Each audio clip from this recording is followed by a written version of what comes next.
Welcome to the Heart of Fauquier podcast, where you will hear the stories and tips from local business leaders and entrepreneurs who make up the heart of the community. Discover what makes Fauquier so wonderful and be inspired by the journey of local success stories. Now let's join Austin, owner of Bedrosian Cleaning Services, as we hear from today's special guest. So, welcome to the first episode of The Heart of Fauquier. Our first special guest is going to be Becky Miller, and we're super excited to get started with things, to learn more about her story, her businesses. Just to get started with things, first just say a little bit about who you are and what businesses you own. Okay, so my name is Becky Miller. I am a realtor. I was licensed in 2003, so I've been a licensed realtor for almost 18 years. It's a long time. I started as a buyer's agent for a large national real estate team. And then probably 3 years after that, I went off on my own and my husband joined me. So now my husband, Chip Miller, works with me. He's our managing broker. And 5 or 6 years ago, we left a national real estate firm and started our own company, Piedmont Properties. Okay. Awesome. That's super exciting. Have you done business besides when you started, however many years ago when you broke off? Have you done business before that or in addition to that, or is this your my whole life? So right. I know I look really young out there. No. So I, after I graduated from college, I went to go work for a government contractor in Northern Virginia. And I loved that. And, but we lost our contract with the companies that we worked with. We lost our largest contracts. So I kind of saw the writing on the wall, and I loved people. And so I actually went to a recruiting firm to find a job with another government contractor, and the recruiting company recruited me to work for them. So I was essentially a headhunter for a few years. And then when 9/11 happened, it really hurt the tech firms that were along the Dulles corridor, which was my primary clients. So I saw a crossroads. And so I had a couple of different options at that point, and I went with real estate. Awesome. So that's my background in a nutshell. Cool. I've had 3 jobs. Yeah, awesome. So with that, with counting the jobs,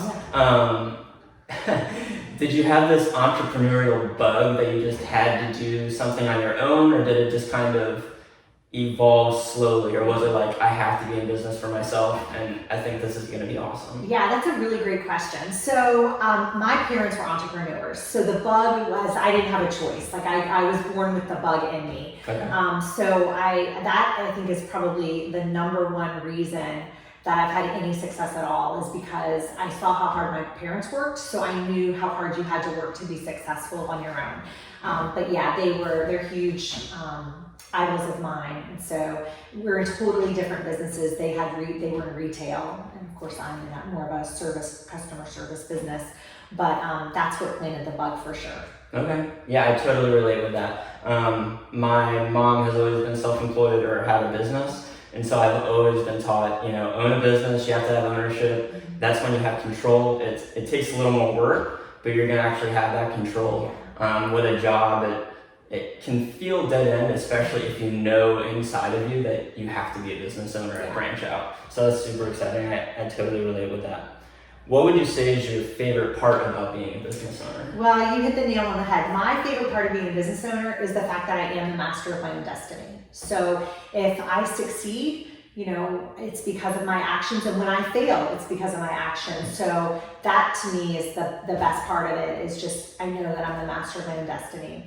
A couple other things that are really important to me is I like to see the people that work for me have been with me a really long time. So I think of our employees, the person that's been here the least amount is 5 years. So these are people that are really part of my family, right. Which is special about a small business, is that it's more than just an employee. They become part of your family. So that's my second favorite thing about owning my own business, is just those kind of personal relationships. Right, absolutely. And you can see that impact that you're having on those people. Yeah, for sure.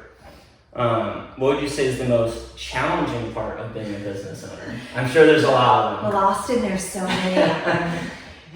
The World Wide Web, right. For everyone watching. My most challenging part is it's probably just trying to find balance. So I'm a people pleaser.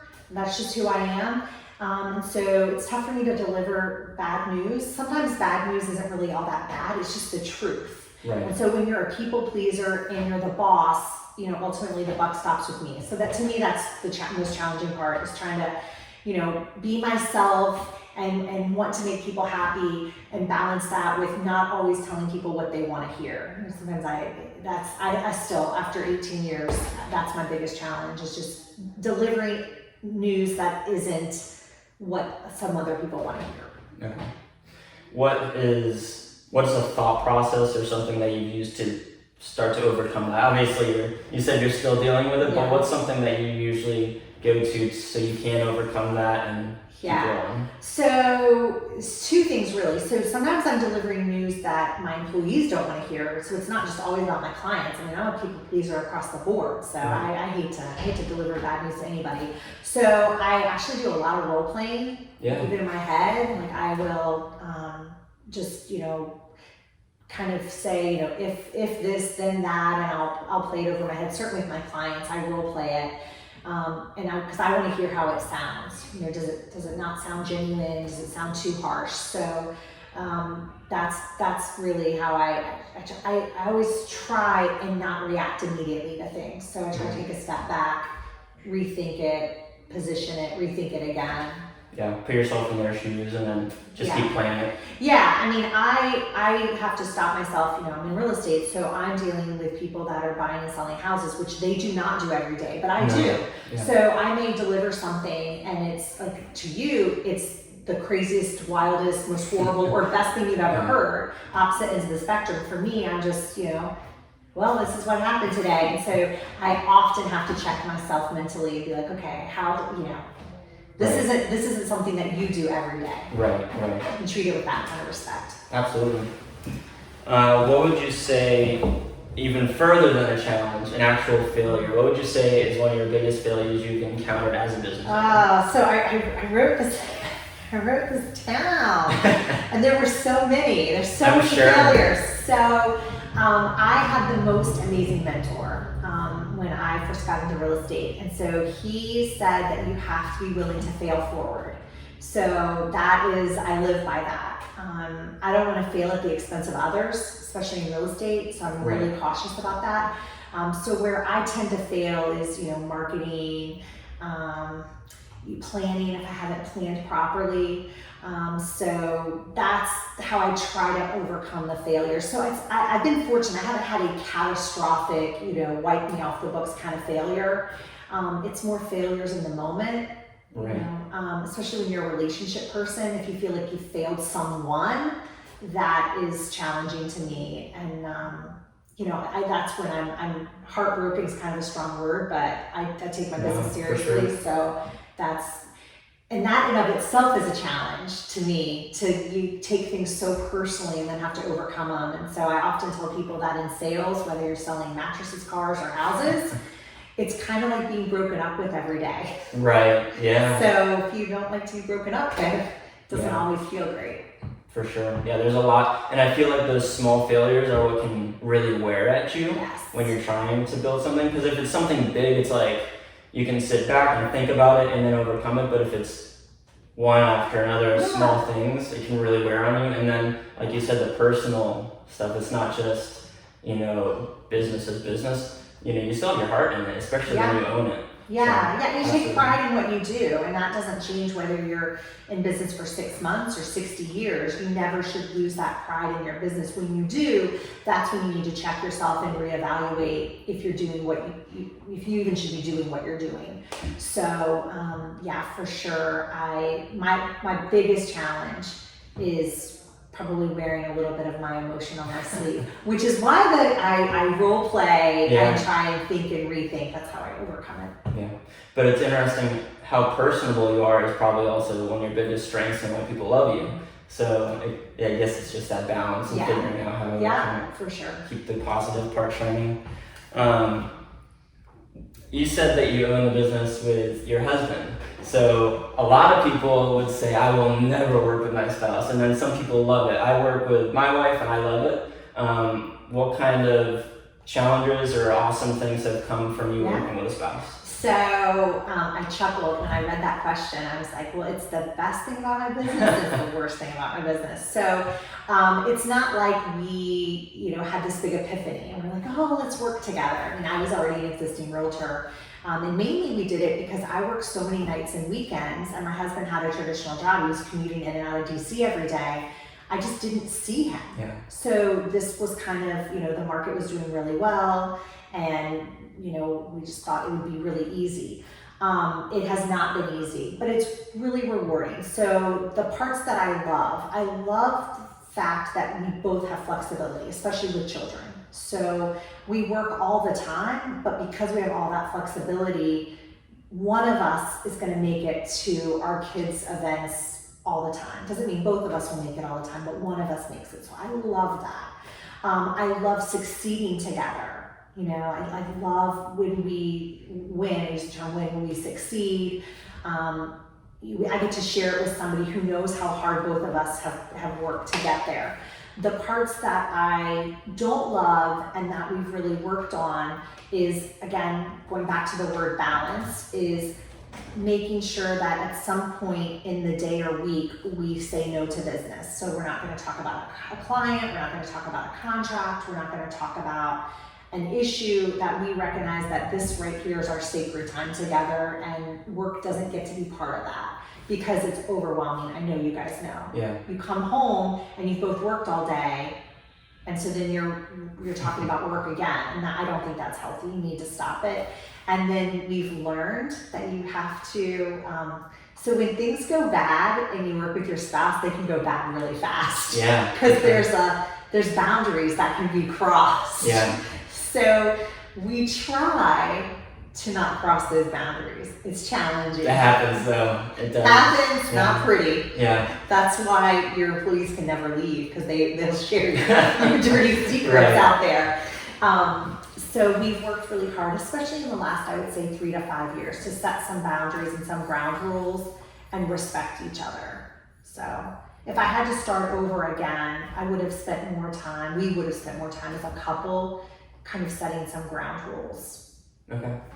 Yeah, absolutely. Yeah. Because even though, you put your heart into your business, your family, your 3 boys at home, and your husband are way more important to you, and they're, the biggest success you have. So to make sure that your business doesn't interfere with that, because you're building your business for your family, really, and so if it's hurting your family, that's where you put those boundaries, like you were just talking about, for sure. Yeah, I visualize a lot, and so when I am thinking about my life, I have a fence, like a virtual fence around the things that are most important to me, and in that yard are my children, and my marriage. And so when something happens and the walls break down a little bit, you have to go back and fix those first, because those are the things that are most important. And when you work with your spouse, those walls are constantly getting broken down, and you're having to build it up, and you're getting broken down, and you're having to build it up. And marriage is work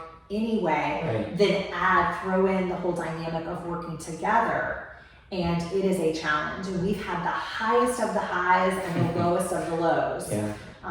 What I don't want to do is wake up one day, we've been together for 15, married for 15, together for 17, awesome. And Congrats. not know who the person is sitting across from me. So you've got to take time outside of the business to be a family. Right, for sure. Yeah. And I think it's pretty obvious when you look at big scale companies, in the media and stuff, you can see they have this awesome success with their business, and their life is just falling apart. And so to make sure that you keep that balance and complement each other instead of letting it tear you down, that's so important. Yeah, for sure. So you mentioned something about businesses booming when you first started for real estate, and that's why it piqued your interest. So what would you say the market is right now? How would you describe the market? It's booming. It's is. Funny because I got licensed in 2003 and was really fortunate to ride the success of the real estate agent, or being the real estate industry, when I wasn't that experienced. So that in of itself was a blessing. I didn't plan it that way, but the timing could have been more perfect for me. So the real estate market right now is not that much different than it was in 03, 04, and 05. The biggest difference is that there's now more rules and guidelines in place to try and prevent what happened in the housing crisis, the individual recession that followed it. But it's booming. It's good to be in real estate. Yeah, absolutely. What would be your biggest tip for someone who's looking to sell their house? Maybe they're just thinking about it, and what's your biggest advice for them? I'm a huge advocate of planning and coming up with a game plan. So just because the market's great does not mean you just slap a sign in your front yard and say it's for sale. You need to do your legwork. So talking to a reputable professional, making sure that it's professionally cleaned and staged, decluttering, because the business has evolved. The biggest area in which the industry has evolved is in technology. And so by the time a buyer walks in your door, they've seen your house from an aerial, they've driven by, they've looked at tours, they've looked at photos, they've probably stalked you on Facebook, they've talked to your neighbors, they've researched the schools, they've found your walkability. I mean, buyers come to me and they've found information that I'm like, how did you get that? You know, do I need to get a restraining order against you? Right. So do your homework and make sure that you're prepared with everything, not just pricing, not just comps, but everything, because you'll reap the rewards tenfold if you put in the legwork ahead of time. Yeah.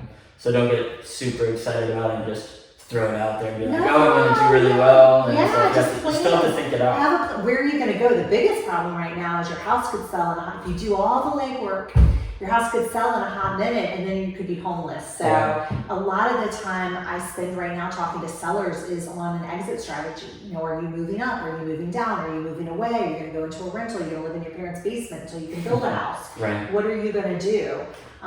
Because the last thing I want you to do is be homeless. Yeah, absolutely. Yeah. And that kind of leads into my next question. For someone who is looking to buy right now, either because they're selling as well, or they're just excited to buy their first house, or job changes in the area, what would be your advice for people who are looking to buy? So I love this question because I told you I was a people pleaser, so it's hard for me to say this when I'm looking you in the face, like as a buyer, because I don't want to disappoint you. So I can tell you all out there right now, I can say it once. The thing that buyers need to do is just like the seller, they need to do their legwork and the homework. So what I do, but I don't love, is they answer my phone and they say, 123 Main Street just came on the market. Can we see it right now? We're sitting in front of it.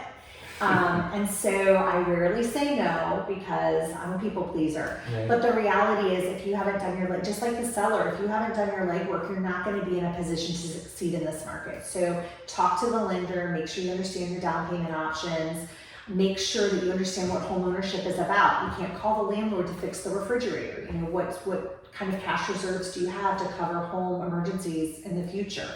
So just spending time to understand how the contract works, the time frame, and how you can be competitive in a market that really right now is seller-centric. Yeah, they're kind of ruling the world right now. So whether I'm working with sellers or buyers, I want to set you up for success.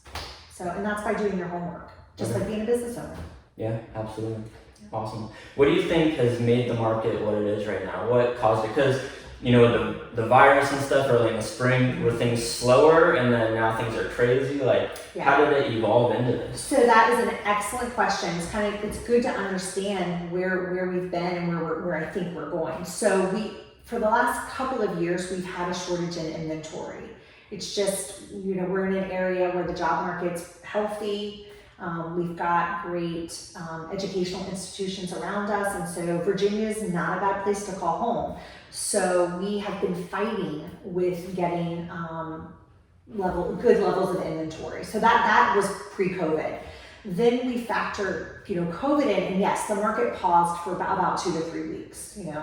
What's going to happen? So not much at all. It was, really not much at all. Literally, like everybody else, we kind of sat at home and like, are we going to die? What's going to happen? It's really scary. Yeah. So then about 2 to 3 weeks after that, I think the market just took off.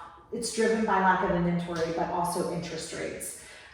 So interest rates are encouraging people to buy, So that's created more demand, but they've also encouraged people to refinance. And so if you refinance into a great rate and you're saving money, maybe now you're not going to sell your house, you're going to renovate the kitchen, or you're going to paint, or you're going to add a sunroom, and you're not going to move. And so that has created even less inventory. So it's this really just vicious cycle of not enough inventory, not enough inventory, not enough inventory. So, and I think we'll be in that cycle for at least probably 12 to 18 months at least. Really? Wow. Yeah. So the winter is usually slow, but you don't think it will be I think we might have a seasonal slowdown in homes going on the market because, especially with COVID, people aren't going to feel super comfortable with having family in their home, and now you add strangers in. So I think we could see some seasonal slowdown with the holidays, which again is going to exacerbate the inventory issue, but I do not think that we're going to see a slowdown in sales. We have more sales this year than we've probably had in the last decade. Wow. It's crazy. Wow, Yeah. that's awesome. Yeah. So on the kind of the flip side, I don't think you mentioned this, but you also do property management. Is that right? Do, yeah. Okay. Yeah. What are you seeing with people trying to rent, people renting out their homes? Yeah. Is it craziness with that as well? Yeah, it's really, there's no inventory. Okay. I pulled rentals for a client in Culpeper. There were 2 available that were on the realtor market. You might be able to find something on Craigslist or privately on Zillow through a private owner.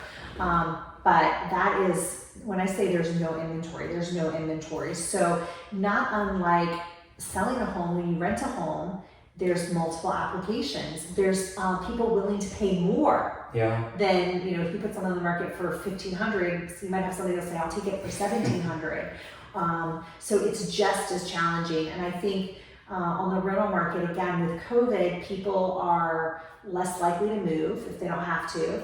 And if they are a tenant and they want to buy, they're being challenged in finding some place to buy, and so they are stuck renting. And so it's just not, again, that vicious cycle of not turning over.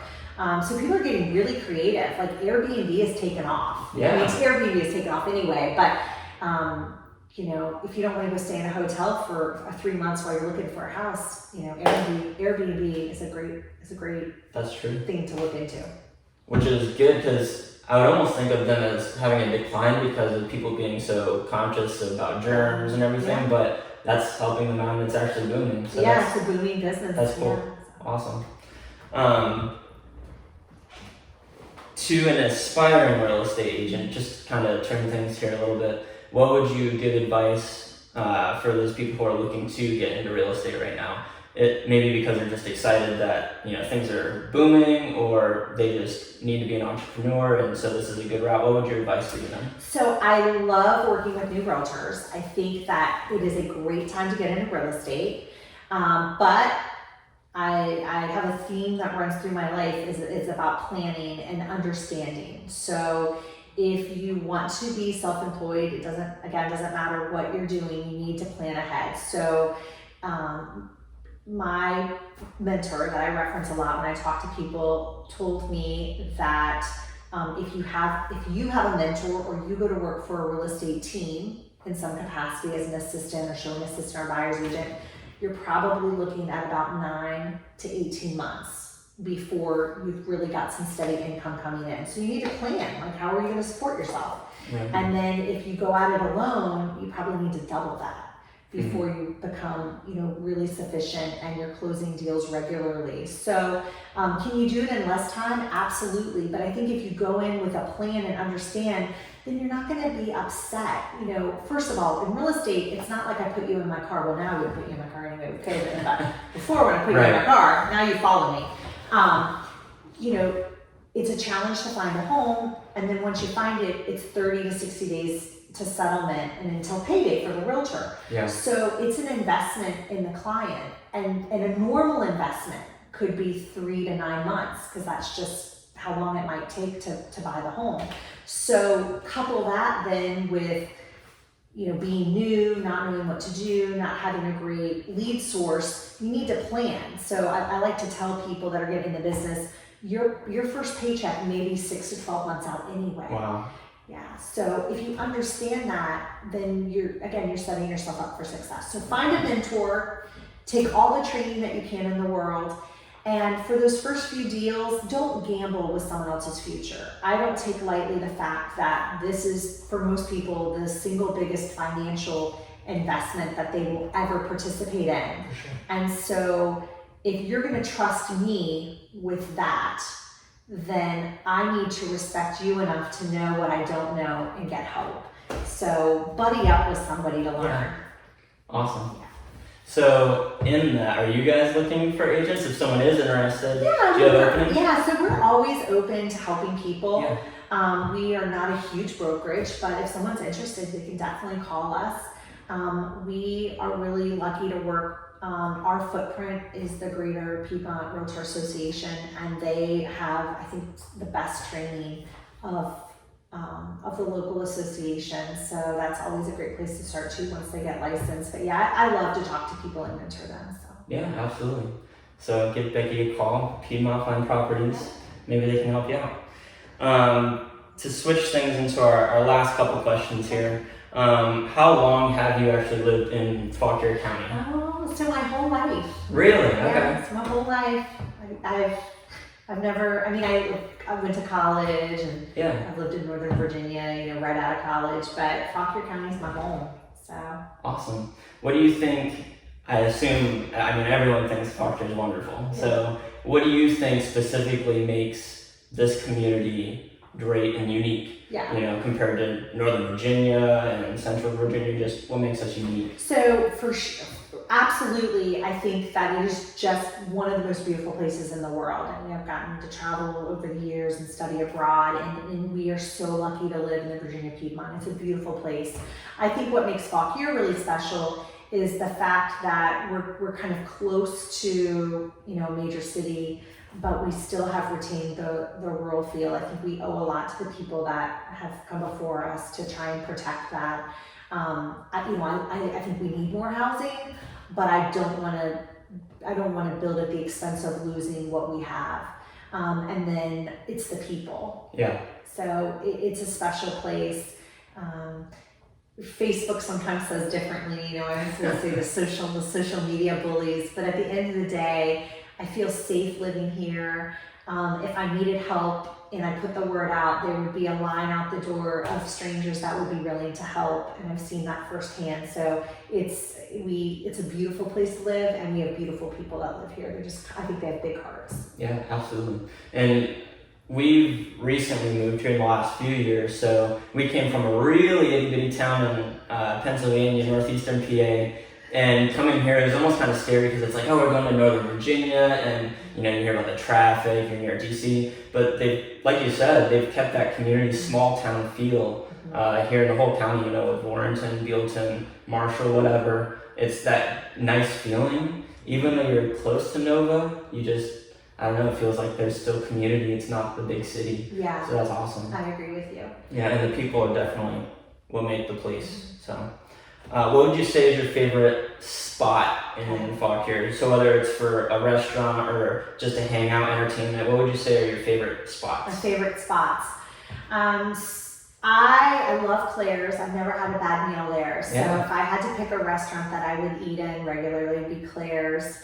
I love Denim and Pearls. I think their rooftop patio is just not enough people know about it. It's so beautiful up there, and they have great views and great people and great food. So gosh, there's so many. Austin, I eat at Molly's like once a week. Oh my goodness, I frequented Renee's to Go. Now they have a new name, but we've got great local restaurants. I encourage people to check them out. Don't always hit the chains. Check out the local restaurants in town because they're fantastic.